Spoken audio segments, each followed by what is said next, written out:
Oke, selamat malam teman-teman. Assalamualaikum warahmatullahi wabarakatuh. Karena sudah pukul 7.05, kita mulai saja ya. Kita lanjutkan materi yang kemarin. Setelah kemarin kan kita belajar tentang sintaks Python yang bagian dasar-dasarnya. Nah, sekarang kita mulai ke pengolahan datanya. Nah, untuk pengolahan datanya sendiri, kita tuh pakai library Pandas ya, library Pandas. Nah, ini bawaan dari Python sebenarnya.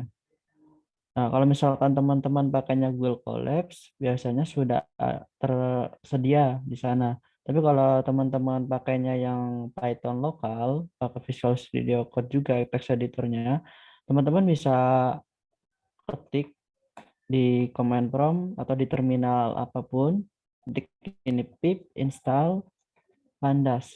Ini syarat pertama tuh teman-teman harus install Python-nya terlebih dahulu kalau mau yang di lokal gitu. Kalau yang Google Colabs tadi biasanya sudah tersedia. Nah, kalau pengen tersedia di lokal tinggal ketik ini saja pip install Pandas. Artinya kita coba install library Pandasnya.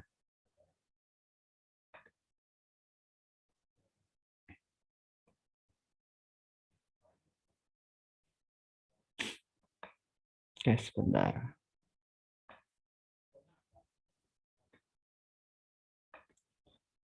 Nah, ini muncul tulisan seperti ini, yaitu requirement already satisfied. Saya sebelumnya sebenarnya sudah install, jadi ada tulisan munculnya seperti ini. Kalau teman-teman belum install, biasanya nanti ketika install dia ada kayak loading gitu di sini, kayak ada bar nambah-nambah gitu. Nanti ditunggu saja sampai selesai installnya, gitu ya.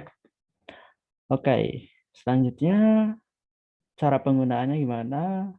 Cara penggunaannya tinggal kita import seperti ini, import pandas spd ya. Sebenarnya kita import library pandas yang tadi kita sudah install.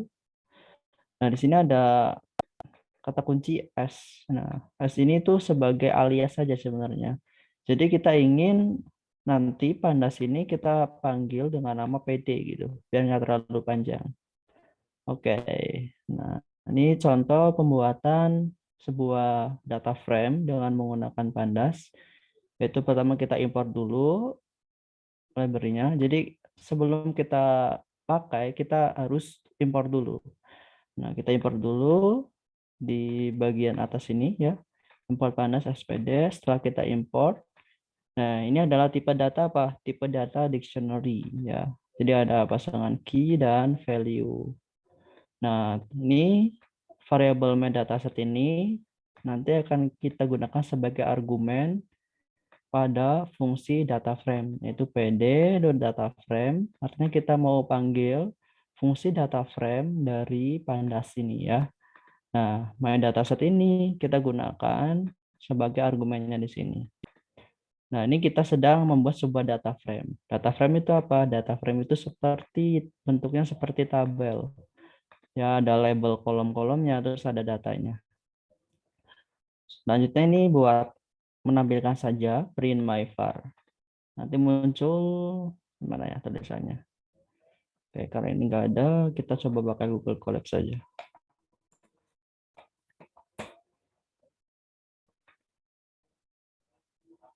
Ini kalau teman-teman kayak malas install apa-apa, pakai Google Colab juga bisa. Oke, sebentar. Nah, ini tinggal new notebook saja.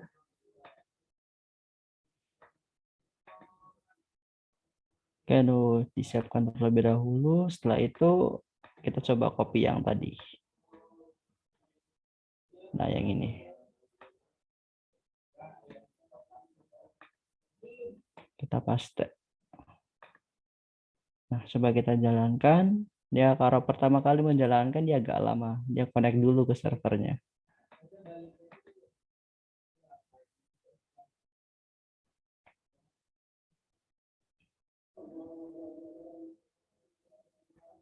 Nah, ini adalah bentuk dari data frame.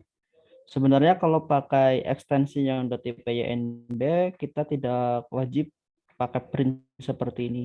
Asalkan kita pakai nama variabelnya di baris terakhir, kita bisa langsung menampilkan data frame-nya. Nah, nanti tampilannya seperti ini. Ini ada cars, ada passing. Jadi di sini cars yang tadinya key, dia jadi label di sini. Dan passing juga jadi labelnya, label kolomnya. Nah, ini tuh indeksnya yang 012, dan ini datanya. Ini kan dia bentuknya list nih. Nah, ini sebagai data nanti. Tuh. Oke, selanjutnya kita berkenalan dengan data frame dan series. Seperti yang saya jelaskan sebelumnya, data frame itu bentuknya seperti sebuah table ya.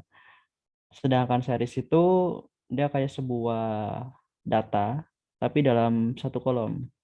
Jadi kalau misalkan di sini kan dia contohnya series ya. Nah, kalau di sini contohnya data frame. Kalau series itu kayak satu data dalam satu kolom. Ini jadi 372 itu contohnya. Atau BMW Volvo Ford. Nah, itu contoh series. Ini contoh pembuatan series. Bisa pakai sebuah list. Ini listnya isinya 3 elemen. Nanti digunakan sebagai argumen pada fungsi series. Nah, kita menggunakan fungsi series untuk membuat sebuah series ya di pd.series. Nah, ingat sebelumnya kita sudah import lebih dahulu pandasnya sehingga tinggal kita pakai di bawahnya. Itu myvar sama dengan pd.series. Terus ini yang variabel a kita gunakan sebagai argumennya.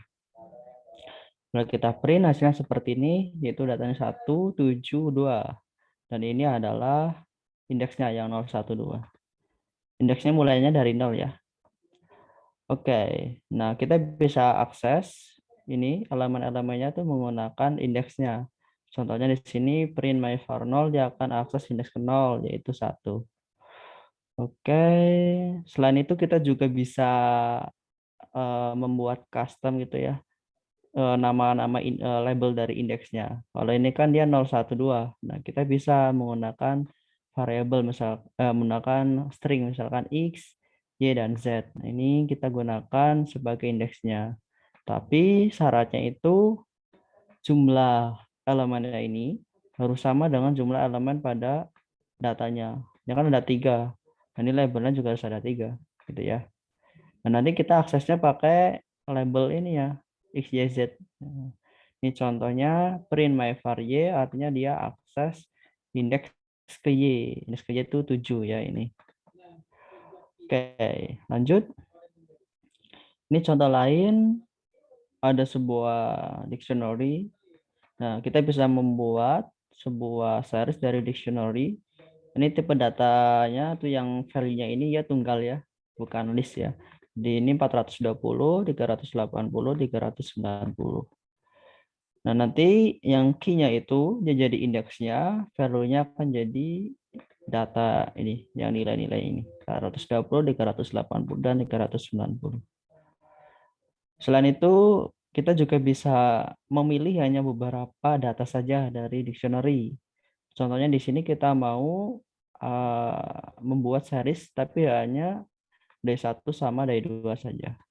Nah, di sini kita pakai indeks sama dengan D1, D2. Artinya kita mau ambil yang D1 sama D2-nya saja. Oke, selanjutnya ini cara membuat data frame. Contohnya sama seperti sebelumnya. Tinggal pd data frame, terus ini datanya. Datanya dalam bentuk dictionary ini ya. Oke. Nah, ini sama seperti pada series, kita juga bisa custom nama-nama indeks, label dari indeksnya. Contohnya ini D1, D2, D3. Ini kan datanya ada 3 ya, 1, 2, 3, 1, 2, 3. Ini panjangnya juga harus sama, ada 3. Nanti dia akan jadi indeksnya, itu D1, D2, D3. Oke, ini tentang data frame dan series. Selanjutnya ini yang menarik, yaitu kita bisa load data dari file eksternal, misalkan dari CSV atau Excel. Nah, di sini saya akan mencontohkan yang CSV. Kalau teman-teman penasaran yang load data Excel gimana, teman-teman bisa searching seperti ini. How to apa ya? How to write and read Excel, file Excel with pandas gitu. Nah, nanti banyak muncul tutorial di sini. Teman-teman klik yang mana saja yang mudah dipahami. Nah, jangan yang ini. Sebentar.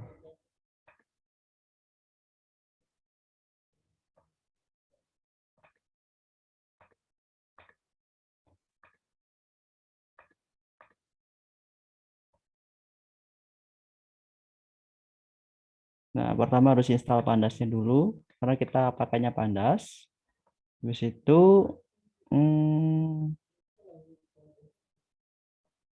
bukan yang ini ya, ada beberapa yang lain. Nah, kita cari yang mudah saja.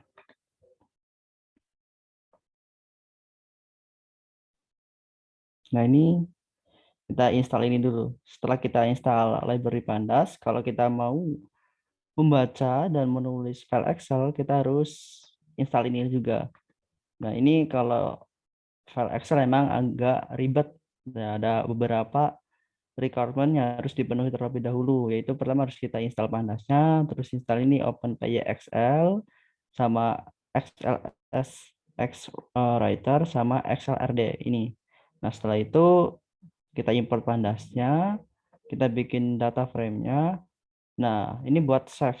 Kalau save-nya pakai to Excel, jadi df to Excel, terus data yang tadi. Ini nama filenya, yaitu status.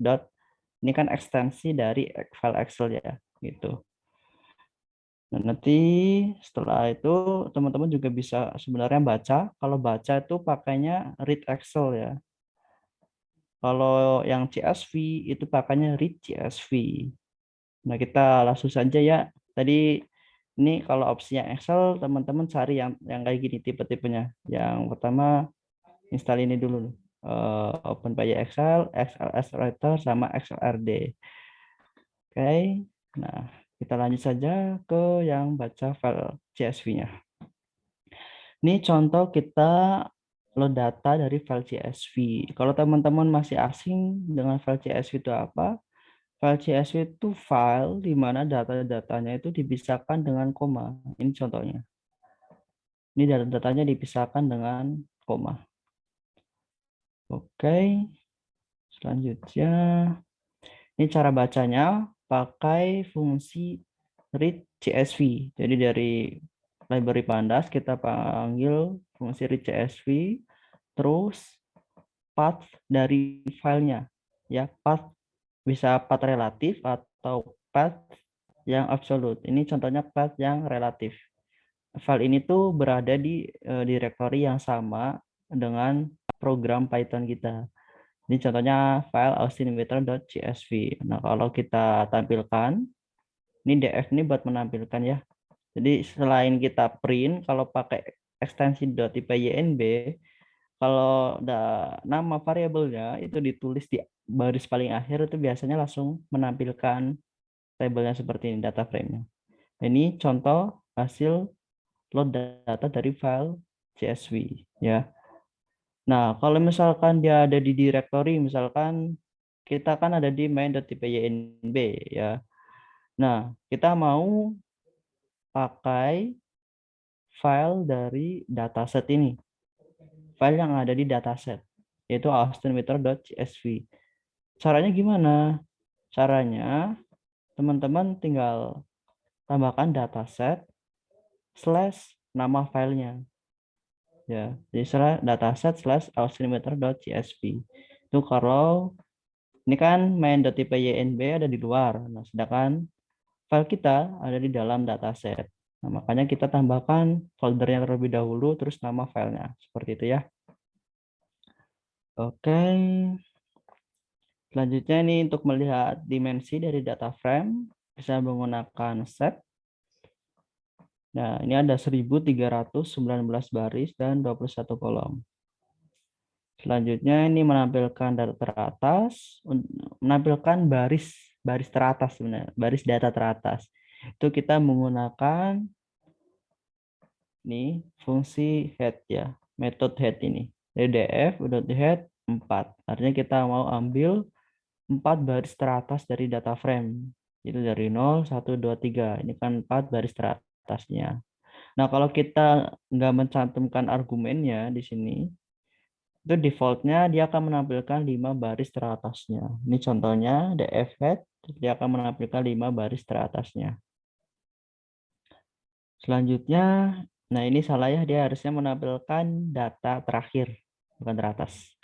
Kalau terakhir dia pakainya metode tile. Kalau yang teratas itu pakainya head ya. Kalau terakhir pakainya tile. Tile, terus dia pakai argumen yang menyatakan berapa banyak yang mau kita tampilkan. Itu ada 4. Jadi kita menampilkan 4 baris terakhir. Ini data dari 4 baris terakhir. Nah, kalau kita tidak menambahkan argumen di sini, itu defaultnya 5 ya, sama seperti di head. Defaultnya dia akan menampilkan 5 baris terakhir, seperti ini.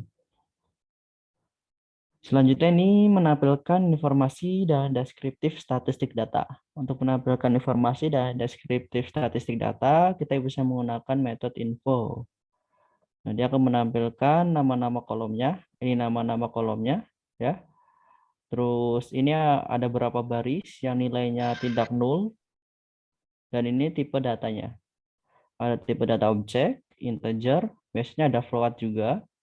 Dan di sini kalau objek itu ibaratnya sebagai string ya. Kita ibaratkan sebagai string. Dan ini ada 21 kolom, ada 1319 baris dengan indeksnya dari 0 sampai 1318.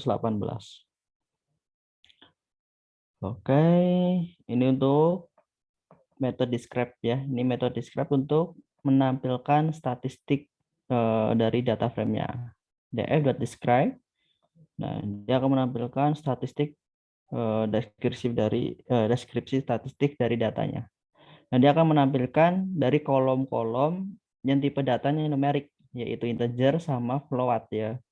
Kalau kita lihat di sini, yang tipe datanya integer cuma 3 kolom, yaitu temperatur high F, temperatur average F, sama temperatur low F.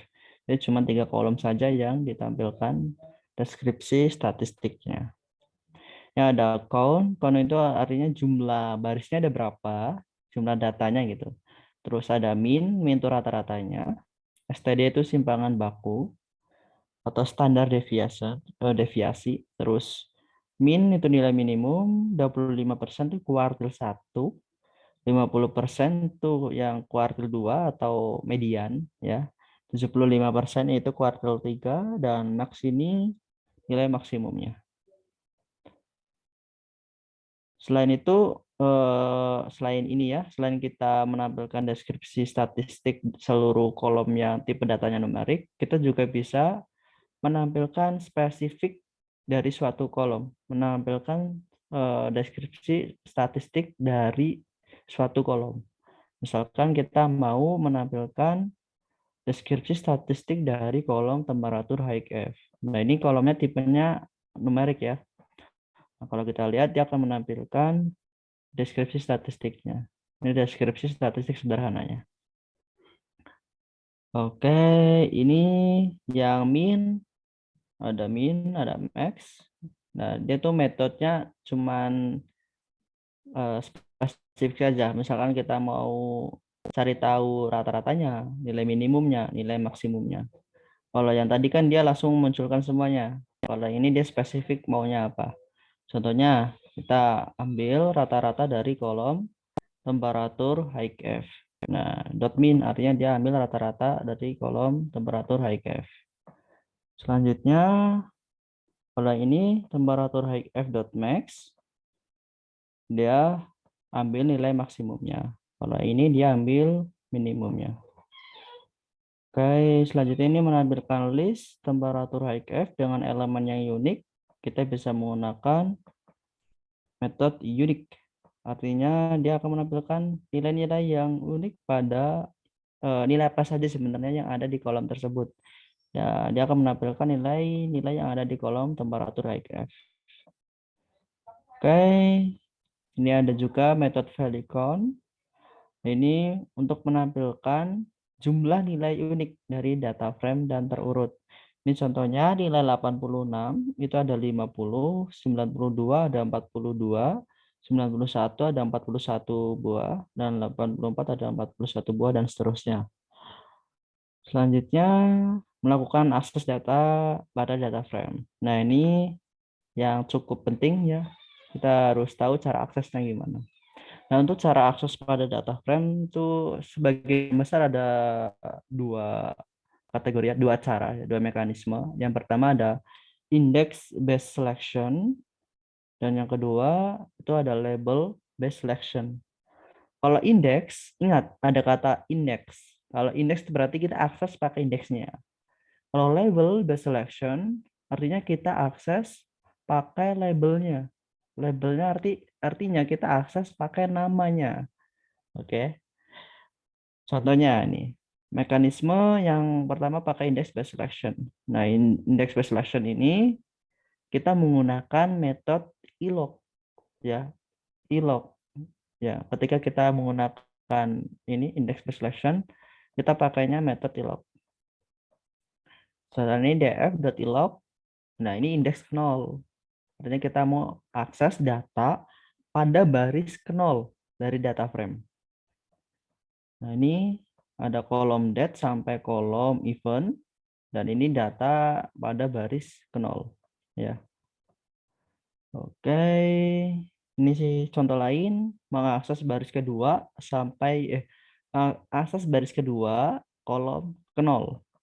Baris kedua kolom ke 0 ya. Baris kedua koma kolom ke 0. Jadi baris dulu baru kolom. Kalau kita lihat di data frame sebelumnya yang ini, yang mana? Nah, bukan yang ini. Nah, yang ini nih. Ini baris kedua, ini baris kedua, kolom ke 0. Kolom ke 0 tuh yang date ini. Ya. Tuh. Oke. Selanjutnya yang ini dia akses semua baris. Ini tanda titik 2, artinya kita mau akses semua baris pada kolom ke 0. Ya. Jadi koma ini sebagai pemisah antara baris dan kolom gitu. Selanjutnya ini dia akses baris ke 0 dengan kolomnya itu kolom ke 0 sampai kolom sebelum 2 yaitu 1. Jadi kolom ke 0 sampai kolom ke 1. Nah, ini dia akses kolom ke 0 sampai kolom ke 1 pada baris ke 0. Selanjutnya kita juga bisa melewatkan list pada sebagai argumennya. Ini contohnya kita mendapatkan list isinya 038 terus koma 0. Nah, ini dia kolomnya kolom ke 0 ya. Dan ini artinya apa? Ini artinya kita mau akses pada indeks ke 0, indeks ketiga, dan indeks ke-8. Baris ke 0, baris ketiga, dan baris ke-8 gitu ya. Selanjutnya yang ini dia mengakses baris 5 terakhir. Min 5.2 artinya dia akses 5 baris terakhirnya. Oke, itu yang index based selection. Selanjutnya ada yang label based selection. Kalau label based selection kita pakai namanya. Dan kita menggunakan metode log. Kalau index yang sebelumnya itu pakai metodenya ilog. Kalau yang label pakainya log ya. Terus mekanismenya seperti ini. Pertama, ini contohnya. Kita mengakses baris ke 0 pada kolom temperatur HF. Nah, dia akses pakai namanya, bukan pakai indeksnya. Ya. Kalau yang sebelumnya kan dia pakai indeksnya, pakai angka. Kalau yang ini dia pakai namanya. Jadi dia akses baris ke 0 dengan di kolom temperatur HF. Nah, dia muncul 74. Terus selanjutnya dia mengakses baris ke 0 sampai sebelum 5. Bukan baris ke 0 sampai sebelum 5. Dia akses baris ke 0 sampai ke 5. Ya. Ini salah ya keterangan komentarnya. Karena dia ingat dia aksesnya pakai labelnya. Kalau pakai indeksnya, tanda seperti ini dia hanya akses baris ke 0 sampai baris ke 4. Tapi kalau pakai labelnya, Ya, artinya dia akses baris ke-0 sampai baris ke-5, label ke-0 sampai label ke-5. Ya, ini. Terus dia akses pada kolom temperatur HF. Nah, oke, ini contoh lain. Kita mau akses seluruh baris pada kolom temperatur HF dan kolom temperatur average F dan temperatur HF, gitu ya. Ini pakai list. Terus nama-nama kolomnya di dalamnya. Oke, selanjutnya ini alternatif lain untuk akses data frame. Sebelumnya kan ada index based selection, ada label based selection. Itu urutannya baris dulu baru kolom ya. Ini alternatif lain. Nah, ini kalau alternatif ini pakainya urutannya kolom dulu baru baris. Kolom dulu baru baris. Ini contoh yang pertama, akses kolom sebagai atribut. Jadi nama kolomnya kita jadikan sebagai atributnya. Ini atribut kayak gini. Dot humidity average percent ini diakses sebagai atributnya. Nah, ini bisa kita lakukan ketika namanya nggak ada spasinya, nggak ada tanda stripnya. Ya, adanya cuma ada skor, terus huruf sama angka. Itu bisa diakses sebagai atributnya. Nah, dia akan menampilkan data pada kolom humidity average percent. Selanjutnya, ini dia akses semua baris dari kolom temperatur high F dan temperatur low F. Ingat sintaksnya, kolom dulu baru baris. Ini alternatif nih. Jadi di sini kita pakai list ya. Terus nama kolom-kolomnya kita masukkan sebagai argumen di dalam kurung siku ini. Jadi DF langsung buka kurung siku, tutup kurung siku. Nah, di dalamnya itu kita masukkan nama kolomnya. Ya. Kalau kolomnya banyak, kita pakai list seperti ini. Di temperatur high F dan temperatur low F. Dan ini tandanya apa? Ini tuh buat barisnya. Kita mau akses baris apa saja. Ingat kalau yang tadi titik 2, artinya dia akses semuanya. Karena dia ini sebagai baris, artinya dia ambil seluruh barisnya. Gitu ya. Nah, ini dia akses seluruh barisnya pada kolom temperatur high F dan temperatur low F. Dan ini penempatan temperatur high F dan temperatur low F itu menentukan urutan penampilannya. Jadi temperatur high F dulu, baru temperatur low F. Ini ya. Oke, ini contoh lain, dia akses 5 baris pertama. Oke, ini kita bisa mengganti indeks data frame menggunakan metode setIndex. Yang tadi kita sudah belajar cara aksesnya, ini cara ganti indeks data frame. Contohnya kita mau menjadikan kolom date atau kolom tanggal sebagai indeksnya. Nah, kita bisa menggunakan df.setIndex, pakai metode setIndex. df.setIndex, terus kolom apa yang mau dijadikan indeksnya. Jadi nama kolomnya kan date. Nah, kita masukkan ke sini. Terus ada parameter in place, diisi sebuah argumen true. Artinya apa? Artinya data frame ini juga ikut berubah. Kalau in place-nya sama dengan false, data frame-nya nggak akan berubah. Dia hanya akan mengembalikan sebuah nilai. Sebuah nilai dengan date-nya itu sebagai indeksnya. Ya. Nah, kalau kita ingin data frame-nya berubah, nah kita harus menambahkan parameter in place dan kita set jadi true seperti ini. Defaultnya kalau kita tidak menuliskan in place sama dengan true ini, defaultnya tuh false, in place sama dengan false. Jadi walaupun kita nggak menulis ini, ya parameter ini, itu defaultnya false, gitu ya. Oke, selanjutnya ini kita juga bisa reset indeksnya. Jadi kalau kita reset indeksnya, yang kolom date tadi, kan dia kita jadikan sebagai indeksnya. Nah, kita bisa reset lagi pakai metode reset index. Nanti kolom date yang tadi jadi indeks itu berubah jadi kolom lagi. Ya, seperti ini. Oke, lanjut. Nah, ini tadi ya. Ini nggak ada in place sama dengan true. Kalau yang ini ada in plus sama dengan true. Perhatikan perbedaannya. Di sini dia dimasukkan lagi ke DF. Jadi DF data frame dot reset index, kalau nggak ada parameter in plus sama dengan true, dia akan mengembalikan sebuah data frame baru. Ya, dengan indeksnya sudah di reset yang ini. Kalau yang sebelumnya, kalau df dot index ada parameter in plus sama dengan true, data frame-nya ikut berubah. Kalau yang ini, data frame-nya ini nggak berubah, dia hanya mengembalikan sebuah nilai. Nah, sebuah nilai ini kita simpan lagi ke nama variabel yang sama. Itu sebenarnya trik ya. Bisa juga teman-teman bisa menyimpan misalkan di df2, df3, df4, bisa seperti itu. Tapi df aslinya ini sebenarnya nggak berubah. Oke, selanjutnya ini seleksi data pada data frame. Ini berdasarkan kondisi tertentu. Jadi kita pilih data-data pada data frame, tapi ada kondisinya.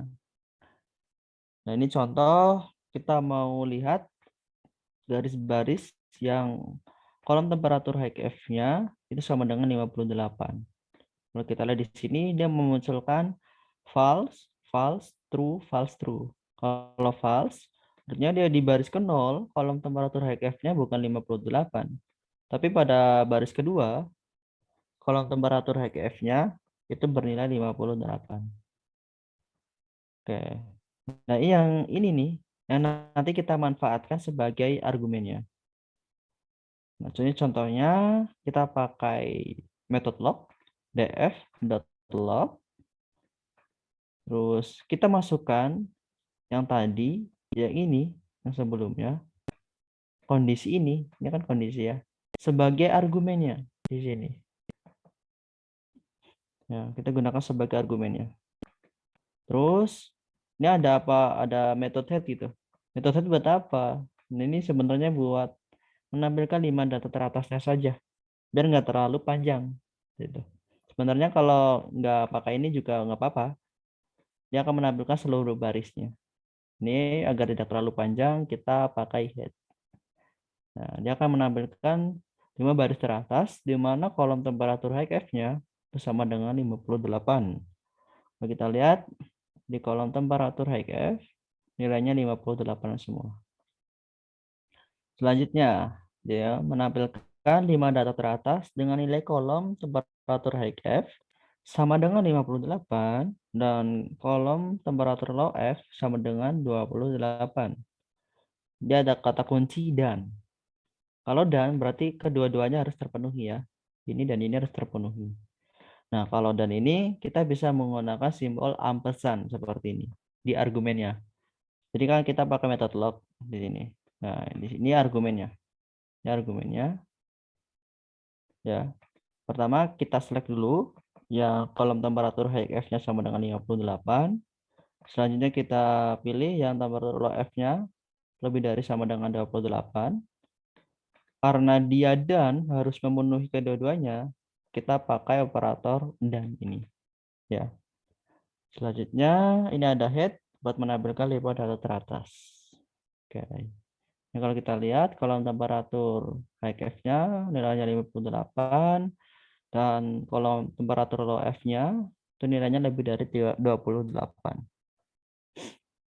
Oke, selanjutnya menampilkan 5 data teratas dengan nilai kolom temperatur high F itu sama dengan 58 atau 99. Ini ada kata kunci atau. Ya, kalau tadi dan. Kalau atau berarti salah satunya saja terpenuhi, dia sudah benar. Itu nilainya bisa 58 atau 99. Nah, kita pakai metode log, ini argumennya. Pertama kita seleksi yang sama dengan 58. Selanjutnya kita seleksi yang temperatur HKF-nya ini lebih dari sama dengan 99 ya. Kalau dia sama dengan, berarti dia pakainya sama dengan saja, sama dengan, nggak ada lebih darinya, sama kayak gini. Kalau dia nilainya 99, kalau ini dia lebih dari sama dengan 99. Nah, kalau ini dia kan ada operator atau. Kalau sebelumnya dan dia pakai ampersand, Kalau atau ini dia pakai operator pipe seperti ini ya. Selanjutnya ini head buat menampilkan 5 daftar atasnya. Kalau kita lihat di di kolom temperatur HFF-nya ini nilainya tuh 58 atau nilai yang lainnya lebih dari sama dengan 99. Gitu. Oke, selanjutnya ada tidak sama. Ada operator tidak sama dengan. Itu sebenarnya pakai negasi atau juga bisa pakai tanda seru di sini ya. Tanda seru sama dengan. Artinya tidak sama dengan.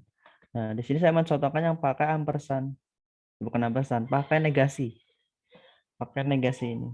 Negasi DF temperatur HF sama dengan 58. Artinya kita mau ambil kolom data di mana kolom temperatur HF-nya itu bukan 58. Seperti itu ya. Jadi ini kita seleksi yang 58 terus kita kayak negasikan lagi. Jadi dibalik. Jadi tidak sama dengan. Oke, selanjutnya mengenal beberapa metode built-in method gitu. Bawaan dari Pandasnya. Yang pertama ada metode is-in. Is-in ini seperti atau sebenarnya operator or. Jadi di sini dot is-in. Ya kan kita pakai metode log. Di sini ada argumennya. Nah, di sini kita akses kolom temperatur HF di mana nilainya. Nah, ini dia pakai list di is-in-nya. 58 atau 99. Ini seperti operator OR. Jadi 58 atau 99. Oke. Selanjutnya ada metode ISNA dan NOTNA. Ini dia sama-sama untuk mengecek apakah mengecek kolom-kolom yang nol atau kolom-kolom yang kosong. Ini contohnya df kalori.isna dia akan mengambil kolom kalori yang datanya itu nol. Terus kita tampilkan 5 data teratasnya. Nah, kita lihat di sini kolom kalorinya itu none datanya, not number. Nah, ini adalah simbol kalau datanya kosong. Di sini ada not juga, fungsinya sama seperti isna. Oke, itu udah selesai tentang yang metode bawaannya tadi yang built-in method. Selanjutnya untuk menambahkan kolom baru pada data frame. Untuk menambahkan kolom baru sebenarnya nggak terlalu sulit. Kita bisa menambahkan kolom baru pakainya seperti ini. Dengan syarat nama kolomnya belum ada sebelumnya. Kalau kita lihat di sini kita pakainya data.csv. Kita baca data.csv ya. Terus kita tampilkan nama-nama kolomnya. Kalau kita lihat di sini nama-nama kolomnya ada durasi, pulse, max pulse, dan kalori. Nah, kalau kita menambahkan kolom baru, kita tambahkan pakai sintaks seperti ini, df, buka kurung siku, nama kolom barunya. Ya, nama kolomnya harus beda dengan yang di sini. Terus diisi dengan nilai defaultnya terlebih dahulu. Di sini nilai defaultnya untuk seluruh barisnya, seluruh datanya itu 60. Kalau kita tampilkan data pada kolom baik dengan 10 baris teratasnya, itu nilainya 60 semua. Gitu ya. Oke, selanjutnya untuk menyimpan data frame ke dalam file CSV, kita menggunakan metode toCSV. Kalau baca, pakainya read. Kalau save, pakainya to. Ke Excel juga, to Excel. Ya. Kalau baca dia read Excel. Kalau CSV, bacanya read CSV. Terus kalau save, dia to CSV. Gitu ya. Ini contohnya df.csv. Terus path datanya. Path dari data yang mau kita simpan. File yang mau kita simpan. Nah, kalau kita pakai seperti ini, data copy.csv, artinya kita mau menyimpan data frame tadi, data frame df, ke dalam file dengan nama data copy.csv di folder yang sama. Kalau teman-teman pengen dia ada di folder, misalkan yang sebelumnya ada di folder dataset ini, ya teman-teman tambahkan di depannya dataset/datacopy.csv seperti itu. Oke, ini yang opsi kedua, yang menyimpan data frame dengan tidak menyertakan indeks ke dalam file data copy 2.csv. Dia pakai parameter indeks diset sama dengan false. Nah, penjelasannya seperti ini. Kalau kita tidak menyertakan ini, data yang disimpan itu menyertakan indeksnya. Indeks yang ini nih, 0, 1, 2, 3, 4, itu akan disertakan. Tapi kalau kita set jadi false, ya, indeksnya ini yang 0, yang ini 0, 1, 2, 3, 4 ini, itu tidak akan diikut sertakan ya. Oke, selanjutnya setelah kita belajar tentang tadi sintaks dasar dari Pandas gitu ya, kita lanjut ke pengolahan datanya. Pertama, kita bahas tentang outlier terlebih dahulu. Apa itu outlier? Outlier itu merupakan data yang nilainya terpencil atau ya terlalu jauh dari rata-rata, bukan rata-rata ya, dari data umumnya gitu. Ini contohnya kita ada sekumpulan data nilainya tuh 81, 70 dan di sini ada 83. Tapi kalau kita lihat di sini ada angka 5 gitu. Angka 5 itu sangat berbeda jauh dibandingkan dengan nilai lainnya. Nah, ini kita bisa sebut sebagai outlier atau pencilaan. Oke, ini kita pakai contoh datasetnya itu austinwitron.csv. Nah, untuk file-file ini yang file CSV-nya sama file PDF-nya tuh ada di Google Classroom ya. Ini teman-teman bisa download yang ini nih. Ini file-file CSV-nya. Terus kalau yang PDF lebih lengkap, teman-teman bisa baca yang data preparation satu ini. Ya, yang ini. Oke. Ini kita baca ya file austinwitron.csv. Terus kita tampilkan 5 data teratasnya. Nah, tampilannya seperti ini. Ada kolom date. Ini sebenarnya yang file tadi ya, yang file austinwitron.csv yang data frame tadi. Sama saja. Nah, untuk menemukan outlier itu ada rumusnya sebenarnya, ada langkah-langkahnya itu. Pertama, kita hitung dulu nilai kuartil 1 dan kuartil 3. Setelah kita hitung nilai kuartil 1 dan kuartil 3, kita hitung nilai interkuartil range, IQR gitu. Nah, IQR itu Q3 min Q1. Q3 min Q1. Nah, setelah kita hitung nilai IQR, kita kalikan IQR dengan 1,5. Nah, nanti hasilnya itu merupakan konstanta untuk menemukan outliernya. Ya, ini untuk nilai minimum IQR, jadi kurangi Q1 dengan 1,5 kali IQR. Kurangi Q1 dengan konstanta tadi. Q1 kurangi 1,5 kali IQR. Nanti nilai yang di bawah ini, ya nilai-nilai data, ya pada data yang kurang dari nilai ini, itu disebut low outlier. Selanjutnya, untuk nilai maksimum IQR, tambahkan Q3 dengan 1,5 kali IQR. Nanti kalau nilai pada data yang lebih dari nilai maksimum IQR, itu disebut high outlier atau outlier pencilan atas gitu. Pencilan bawah, pencilan atas. Jadi kalau pencilan bawah itu nilainya yang kurang dari Q1 kurang 1,5 kali IQR. Kalau yang kuartil atasnya, yang outlier atasnya itu Q3 ditambah 1,5 kali IQR ya. Oke. Ini contoh implementasinya pada Python. Sebenarnya sintaksnya nggak terpaku seperti ini hanya contoh saja. Pertama kita hitung Q1. Nah, ini kita mau mencari outlier pada kolom temperatur HF ya. Pertama kita hitung kuartil satunya terlebih dahulu.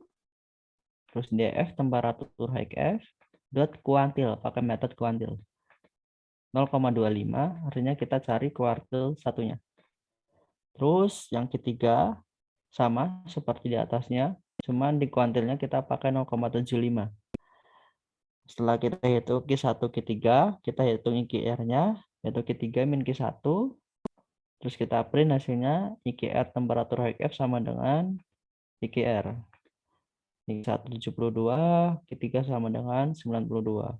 Dan nilai IQR-nya itu 20. Setelah kita dapat ini, kita bisa langsung periksa outlier-nya. Pertama kita hitung minimum IGR-nya dan maksimum IGR-nya. Minimum IGR-nya itu Q1 dikurangi 1,5 kali IGR. Ini dikali dulu ya. Kita kali dulu, baru Q1 dikurangi hasil perkalian ini. Kalau yang ini, yang maksimum IGR, Q3 ditambah 1,5 kali IGR. Ini kita sudah hitung minimum IGR sama maksimum IGR. Selanjutnya kita cari yang indeks low outlier-nya. Nah, indeks low outlier itu indeks yang kurang dari ini ya, nilai-nilai pada data yang kurang dari minimum IGR ya. Jadi di sini pakai DF temperatur high F yang kurang dari minimum IGR. Nah, sebenarnya ini cuman akses datanya. Setelah kita akses, kita ambil indeksnya di sini dan kita konversi ke list gitu. Oke, dan ini buat menampilkan indeks-indeks low outlier-nya. Selanjutnya ini untuk high outlier. Nah, high outlier itu nilai pada data yang lebih dari maksimum IGR. Sintaksnya sama, cuman bedanya di bagian ini. Lebih dari, terus ini max IGR. Terus kita print, nanti hasilnya seperti ini. Ini yang low outlier-nya. Nah, ini dia menampilkan indeks-indeksnya ya, indeks-indeks outlier-nya. Ada di baris ke-16 sampai baris ke ini 1112. Sementara untuk high outlier-nya itu nggak ada, kosong. Oke, selanjutnya bagaimana kalau kita mau coba mencari seluruh outlier dari kolom-kolomnya. Nah, kita bisa manfaatkan loop pakai iterasi.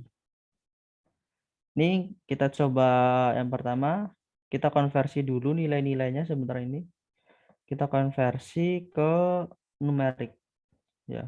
Karena ada beberapa data yang sebenarnya numerik malah di Pandas itu dikategorikan sebagai objek. Sebabnya apa? Sebabnya karena ada missing value yang enggak terdeteksi, yang tidak terdeteksi gitu oleh Pandas. Nanti ada bab tentang missing value. Oke, setelah kita konversi ini sebenarnya dia nama-nama kolomnya saja ya. Ini nama-nama kolomnya yang mau kita konversi, kita sama dengankan dengan nama-nama kolom tadi. Terus kita apply, artinya kita terapkan metode numerik, artinya kita terapkan metode ini. Kita konversi ke numerik. Nah, ini untuk mengabaikan errornya. Oke, setelah kita konversi tadi sebelumnya, kita kan mau cari itu ya, indeks-indeks yang merupakan pencilan. Nah, kita bisa pakai for seperti ini, for loop. For kolom in df.column. Artinya untuk setiap kolom yang ada di list kolom data frame-nya, ada di ya list kolom data frame-nya, kita iterasi dan yang pertama kita cek dulu kan yang nilai pencilan itu kan nilai data, tipe datanya itu kan tipe datanya numerik ya. Makanya di sini diperiksa. Kita periksa tipe datanya yang integer atau float ya. Setelah kita periksa, kita lakukan di bawahnya print tipe datanya apa, terus nama kolomnya apa, terus di sini kita hitung Q1, Q3 dan IGR sampai min IGR dan max IGR. Nah, ini sama dari yang sebelumnya, yang ini. Tinggal kita modifikasi saja. Setelah itu, setelah kita hitung, kita cari indeks outlier-nya ya, dan kita cari indeks yang ini low outlier, yang ini high outlier-nya. Bedanya sama sebelumnya. Kalau ini kan dia pakai langsung ya, dia langsung pakai nama kolomnya. Kalau yang iterasi ini dia kan pakai iterasi kolom. Untuk setiap kolom yang ada di nama kolomnya, nah kita gunakan kolom ini sebagai argumennya di sini. Kolom, kolom, kolom, dan kolom. Gitu. Nah, kalau kita lihat di sini, nah ini kolom temperatur HF, tipenya integer 64, outlier-nya ada di indeks ini, high outlier-nya kosong, dan seterusnya, gitu ya. Oke, selanjutnya menampilkan data pensilan. Untuk menampilkan data pensilan kita harus kumpulkan dulu ya, indeks-indeks mana saja yang ada data pensilannya. Nah, kita simpan yang indeks-indeks tersebut ke dalam sebuah list. Jadi pertama kita bikin sebuah variabel IDX outlier dengan list kosong dan kita lakukan iterasi sama seperti sebelumnya. Ini cuman ada beberapa sintaks yang beda, yaitu pertama dia pakai IDX outlier.extend. Dan di sini dia menambahkan list IDX outlier dengan log outlier-nya. Di sini kita tambahkan list dari outlier ke dalam IDX outlier. Selanjutnya kita juga tambahkan yang high outlier-nya ke dalam IDX outlier. Setelah itu, setelah proses for loop ini, iterasi ini selesai, ingat, beberapa kolom mungkin mempunyai pensilan yang sama pada baris yang sama. Ya, mempunyai pensilan, bukan pensilan yang sama, mempunyai pensilan yang letaknya di baris yang sama. Nah, itu bisa mengakibatkan indeksnya duplikat ya. Di list ini ada dua nilai yang sama gitu.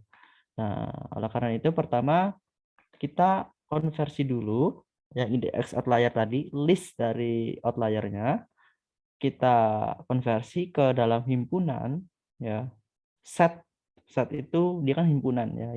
Ingat, tipe data himpunan itu tipe datanya jadi ya. Tipe data himpunan itu datanya tidak boleh duplikat. Nah, di sini kalau ada data duplikat, maka dia akan dijadikan satu saja. Setelah kita ubah ke set, kita ubah lagi sebenarnya. Kita ubah lagi ke list. Gitu. Gampangnya seperti itu. Setelah kita hapus nilai yang duplikat, kita coba tampilkan indeks-indeks yang mengandung outlier. Dengan df.log indeks outlier. Nanti tampil baris-baris yang ada indeks outliernya. Oke. Selanjutnya, menghapus data pensilan. Untuk menghapus baris data yang mengandung pensilan, kita bisa menggunakan metode drop. Terus ada parameter di sini. Yang pertama, dia membutuhkan parameter indeksnya. Indeks mana yang mau kita hapus? Ya. Nah, ini yang sudah sebelumnya kita dapatkan indeks outlier ini. Kita masukkan saja ke dalam metode drop. Setelah itu ada parameter in place sama dengan true. Seperti yang saya jelaskan sebelumnya, in place sama dengan true itu bertujuan agar data frame-nya itu berubah ya. Ini data frame aslinya. Oke, setelah itu setelah kita hapus nih ada kemungkinan ya indeksnya itu loncat. Misalkan yang kehapus itu ternyata baris keempat. Nah, nanti urutannya jadi 0, 1, 2, 3, 5. Nggak langsung terurut gitu. Jadi 0, 1, 2, 3, 5. Makanya di sini kita reset indeksnya biar terurut lagi. Dan di reset indeks ini ada parameter drop yang diisi dengan nilai true. Artinya apa? Nah, di sini bertujuan untuk ini agar indeks yang tadi loncat-loncat ya itu tidak menjadi kolom gitu, tidak menjadi kolom. Kalau drop sama dengan true artinya ya udah indeksnya buang aja, nggak usah dijadikan kolom gitu ya. Terus ada in place sama dengan true, tujuannya sama agar data frame-nya berubah, data frame aslinya. df ini buat menampilkan data frame-nya. Oke, selanjutnya kalau kita lihat di sini sudah terurut dan indeks outlier-nya indeks outlier sudah dihapus. Oke, selanjutnya missing value. Ini yang tadi saya sempat singgung tentang missing value. Missing value itu adalah nilai yang tidak terdefinisi di dataset. Di Python itu disimbolkan dengan not a number biasanya. Kalau dalam bentuk-bentuk lain biasanya ada not a number, not a variable, terus ada tanda strip, atau data frame-nya kosong, ya datanya kosong gitu, nggak ada datanya, bisa juga tanda tanya atau simbol-simbol apapun. Nah, ini kita contohnya pakai data frame austinwither.csv yang sebelumnya. Terus kalau kita coba tampilkan informasi dari masing-masing kolomnya pakai metode info. Kalau kita lihat di sini ada 21 kolom dari kolom date sampai kolom event, dan di sini ada non-null count, jumlah baris yang tidak kosong. Di sini ada 1319 lengkap semua ya. Jadi di sini ada 1319 baris. Di sini semua barisnya tidak ada missing value. Tapi sebenarnya saya tuh sudah pernah lihat data frame-nya. Di data frame yang Austin with CSV ini itu ada nilai missing value-nya. Nah, missing value itu pakainya tanda strip. Nah, tanda strip itu tidak terdeteksi oleh Pandas ini sebagai missing value. Nah, oleh karena itu kita coba pertama identifikasi missing value-nya terlebih dahulu sebelum kita baca filenya. Ya. Pertama, kita identifikasi dulu, definisikan terlebih dahulu format-format missing value yang mungkin. Di sini contohnya no n.a atau na atau n.a kecil semua atau n garis miring a atau tanda tanya atau strip. Setelah itu, pas kita baca di sini pd.csv, kita tambahkan parameter na value sama dengan missing value format yang tadi, yang list ini ya. Nah, nanti data-data dengan nilai-nilai ini akan diidentifikasi sebagai missing value. Terus kalau kita coba tampilkan informasi dari kolom-kolomnya, nah di sini tipe datanya sudah berubah ya. Yang tadinya ada objek, sekarang dia sebagian besar jadi float seperti ini.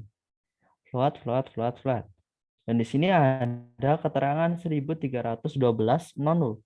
Artinya dari 1319 baris ya, hanya 1312 yang datanya ada.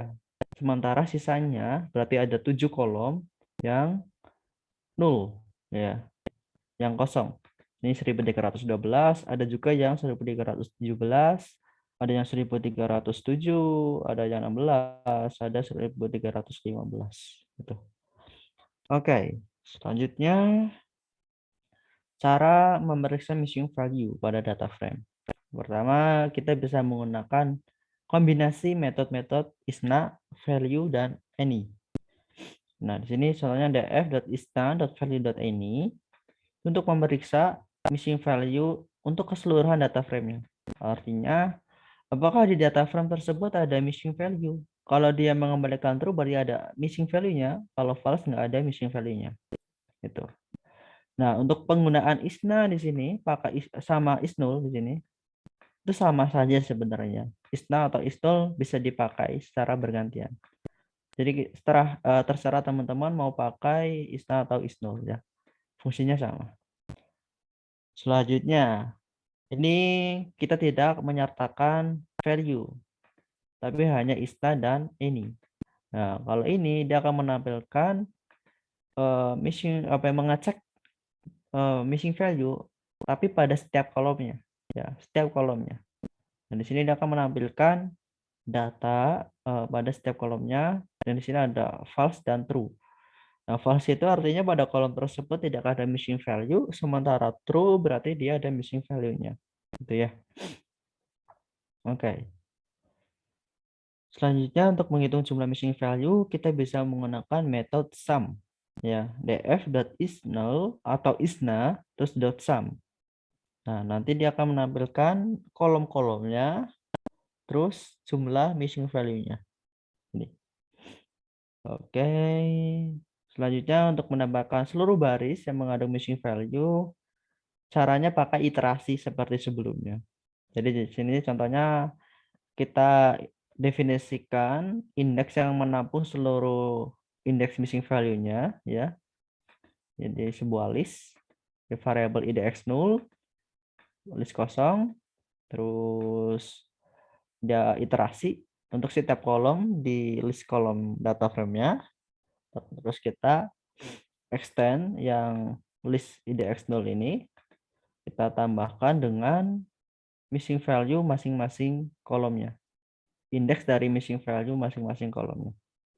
Setelah itu, seperti sebelumnya, ada kemungkinan duplikat ya. Kita ubah dulu konversi ke dalam himpunan, dan selanjutnya kita konversi ke dalam list. Selanjutnya kita print. Nah, ini adalah indeks-indeks yang mengandung missing value-nya. Oke. Selanjutnya untuk menghapus baris yang mengandung missing value. Untuk menghapus kita bisa menggunakan metode drop. Nah, dengan aksisnya itu bisa sama dengan 0 atau sama dengan 1. Kalau sama dengan 0 di sini ya, aksis sama dengan 0 artinya kita mau menghapus barisnya. Barisnya ya. Baris missing value-nya. Kalau aksis sama dengan 1, artinya kita menghapus nih kolomnya. Menghapus kolomnya. Misalkan missing value-nya pada kolom ini win high MPH ya, win high MPH nggak kelihatan. Berarti contohnya ini aja, temperatur high F misalkan. Pada kolom temperatur high F, terus kita set aksesnya sama dengan 1. Jadi ketika ada missing value di temperatur high F, yang kita hapus tuh kolom temperatur high F-nya ya. Tapi kalau indeks aksesnya sama dengan 0, dia hanya menghapus baris ini, baris pada kolom temperatur high F. Misalkan di kolom ketiga dia ada missing value, berarti yang dihapus baris ketiganya ya, bukan kolomnya. Itu penggunaan akses di sini. Ini contoh penghapusannya, df.dropna subset diisi dengan nama kolom yang mau kita hapus missing value-nya. Terus kita definisikan aksis. Aksisnya bisa 0 atau 1 ya, seperti yang saya jelaskan sebelumnya. Terus ini ada input sama dengan true, bertujuan agar df-nya ini itu berubah. Setelah itu, setelah kita hapus, ingat, indeksnya mungkin saja dia bisa lompat-lompat gitu. Kayak misalkan yang tadi, 3-nya dihapus, berarti kan 0, 1, 2, 4. Jadi indeksnya dari 0, 1, 2, 4. Nah, agar dia terurut lagi, kita reset indeksnya. Kita drop sama dengan true, dan input sama dengan true. Oke, itu untuk menghapus missing value. Selanjutnya, opsi lain, selain menghapus, kita juga bisa mengisi missing value tersebut. Nah, untuk menghapus missing value itu biasanya diisi dengan bisa nilai rata-ratanya, nilai modusnya, terus nilai terdekatnya. Misalkan kalau suhu gitu kan, suhu kan nggak jauh-jauh dari 1 jam sebelumnya atau 1 jam sesudahnya. Nah, kita bisa isi suhu tersebut dengan nilai sebelumnya atau nilai sesudahnya. Gitu. Nah, untuk mengisi missing value, kita bisa menggunakan metode fill. Nah, ini contoh yang pertama. Mengisi missing value pada kolom humidity high percent dengan 88. Di sini df humidity percent dot fill. Nah, 88 nilainya, koma input sama dengan true agar data frame-nya berubah. Ini kenapa 88 nilainya? Karena 88 itu mendekati nilai rata-ratanya. Oke, ini untuk mengisi missing value dengan nilai min atau median. Ini contohnya df, the point high f, artinya kita mau isi missing value pada kolom the point high f dengan di sini fill.fill. Nah, ini kan nilainya ya. Ini nilainya. df point high f dot min. Artinya kita mau isi pakai nilai rata-rata dari kolom ini. Dan ini plus sama dengan true. Oke, kalau yang di bawahnya sama, cuman dia pakai mediannya gitu ya. Nah, ini yang menarik, mengisi missing value dengan nilai sebelum dan sesudahnya. Kalau yang sebelumnya, kita menambahkan parameter method sama dengan path. Kalau yang sesudahnya, kita menambahkan parameter method sama dengan befill. Ya. Jadi kalau path di sini untuk yang nilai sebelumnya, artinya kita mau isi missing value dari kolom D point average F ini dengan nilai sebelumnya, nilai pada baris sebelumnya. Tuh. Kalau yang ini dia mengisi missing value dengan baris yang sesudahnya. Oke. Selain pakai metode Vilna, sebenarnya ada metode lain, yaitu metode replace. Tapi kalau replace ini lebih umum. Replace itu mengganti biasanya. Kalau Vilna kan dia spesifik mengisi missing value. Kalau replace itu dia mengganti. Contohnya di sini kita pakai non kan non ini kan sebagai definisi missing value-nya ya, adapter number. Nah, non ini kita ambil dari library NumPy. Jadi kita import dulu NumPy as np, terus kita mau replace kolom missing value pada kolom Windows mph. Di sini pakai metode replace.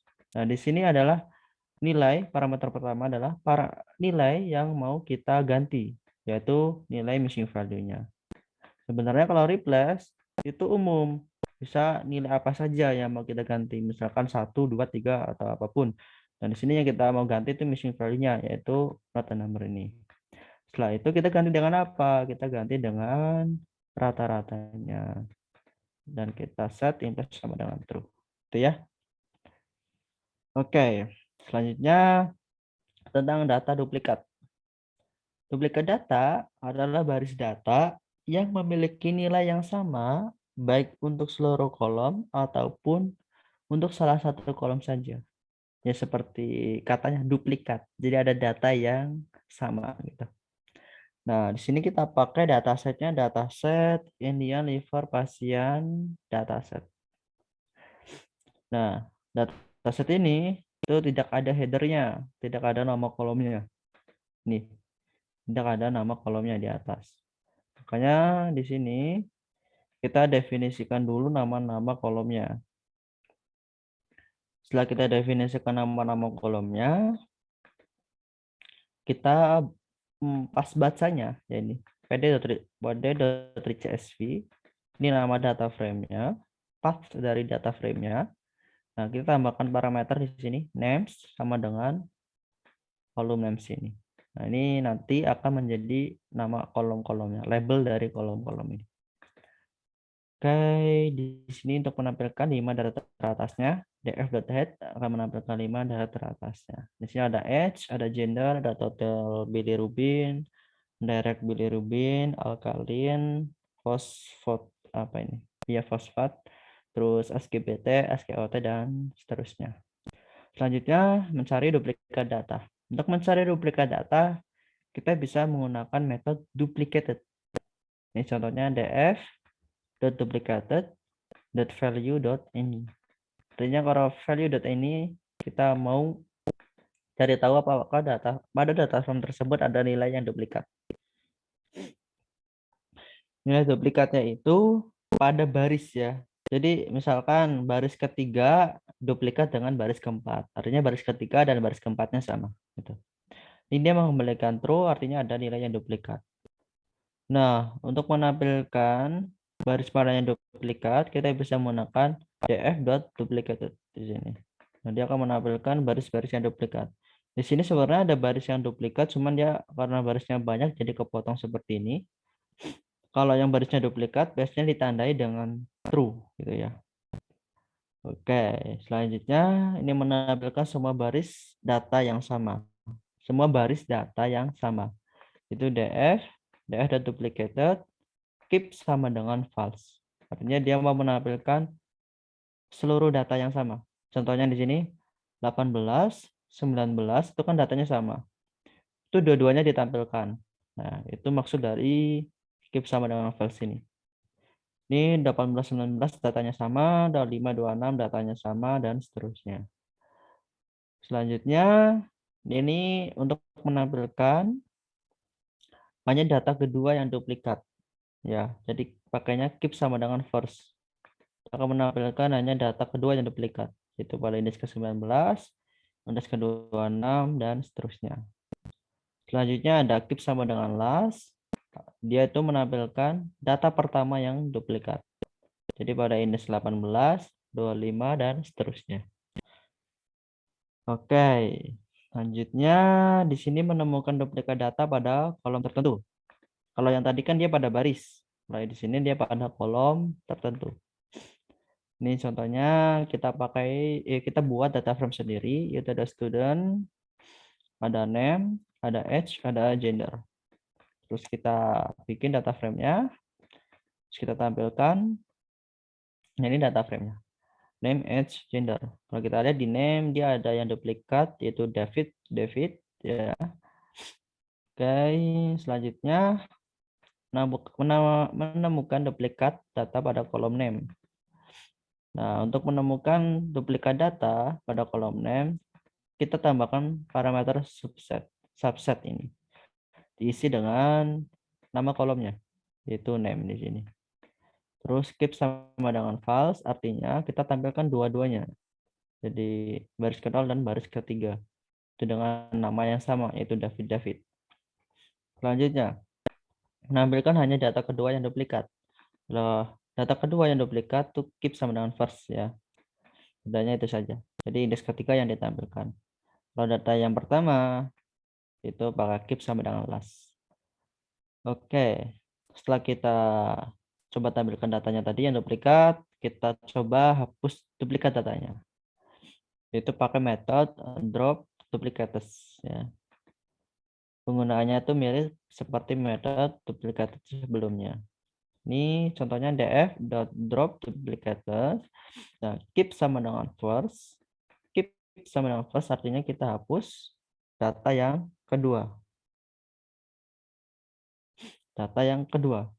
Kalau misalkan dia kan yang tadi data 18 sama 19 pada baris 18 dan baris 19 itu kan sama.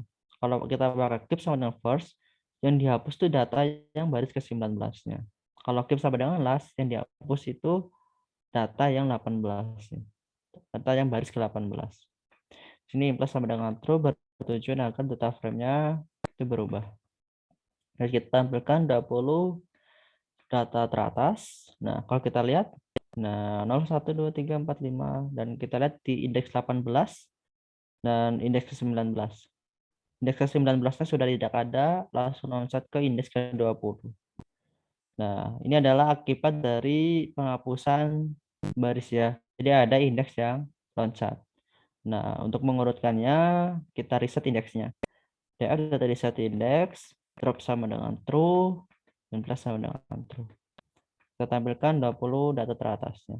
Nah, kita tampilkan nih 20 data teratasnya sudah terurut gitu ya.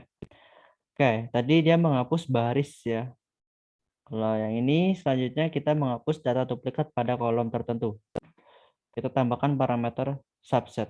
Contohnya subset di sini kolomnya name. Nah, selanjutnya sama. Keep sama dengan first, artinya kita hapus data yang kedua, yaitu pada baris ketiga. Berarti kan. Kalau kita tampilkan 0, 1, 2, 4, 5, 6. Baris ketiganya sudah tidak ada. Selanjutnya kita reset indeksnya. Student.reset index. Drop sama dengan true, input sama dengan true. Terus student kita tampilkan data frame student yang sudah kita hapus nilai duplikatnya. Seperti ini. Oke, seperti itu ya. Oke, untuk pertemuan kali ini mungkin kita cukupkan, kita lanjutkan besok, yaitu ada data formatting, masih banyak sih, ada resetting juga, terus ada grouping, dan grouping yang terakhir, ada joining juga. Nah, ini sebenarnya cuman beberapa materi ya yang kita bahas. Kalau teman-teman mau cari tahu lebih lanjut, itu teman-teman baca yang ini, yang data preparation, itu lebih lengkap ya. Lebih lengkap contoh-contohnya terus pembahasan bab-babnya gitu ya. Oke, sebelum saya tutup, apakah dari teman-teman ada pertanyaan? Eh, Kenapa penggunaan data integer atau float tipe 64 bukan yang lain? Itu kan tipe data numerik ya. Nah, tipe data numerik yang bisa diproses biasanya itu kan tipe data yang integer. Integer kan dia bilangannya bilangan bulat. Nah, kalau float itu tuh tipe data yang pecahan. Nah, itu biasanya dua data yang paling sering diolah. Itu kan data kuantitatif ya.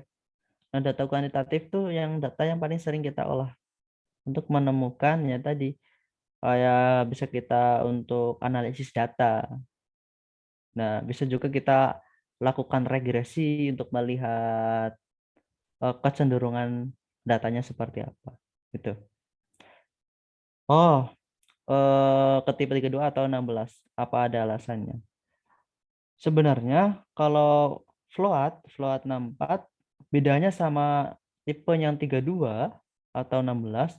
Yang float 64 itu tipe datanya lebih besar. Artinya bisa menampung lebih besar datanya, range datanya. Kalau misalkan 16 itu kalau saya nggak salah ya, itu range-nya dari negatif 2 pangkat 15 sampai 2 di pangkat 15 min 1. Itu range-nya. Kalau yang tipenya 64, itu ya, tadi yang integer saja ya. Kalau float itu tipe representasi tipe datanya beda lagi. Kalau yang integer 64 itu 2 min negatif 2 pangkat 63 sampai 2 pangkat 63 minus 1. Nah, itu perbedaannya. Jadi kenapa kita gunakan 64? Ya karena itu datanya dapat menampung lebih banyak, range-nya lebih besar gitu. Jadi bisa datanya kalau misalkan lebih besar dari 2 pangkat 15, kita bisa pakai yang float atau integer 64 ini. Gitu sih. Oke, apakah ada pertanyaan lagi? Oke, sama-sama. Oke, kalau belum ada pertanyaan, nanti kalau misalkan ada pertanyaan bisa ditanyakan di grup atau di chat pribadi lewat Telegram tapi ya. Kalau saya sempat balas nanti ya saya balas. Saya usahakan cepat responnya. Oke, untuk malam ini kita cukupkan saja. Selamat istirahat teman-teman. Wassalamualaikum warahmatullahi wabarakatuh.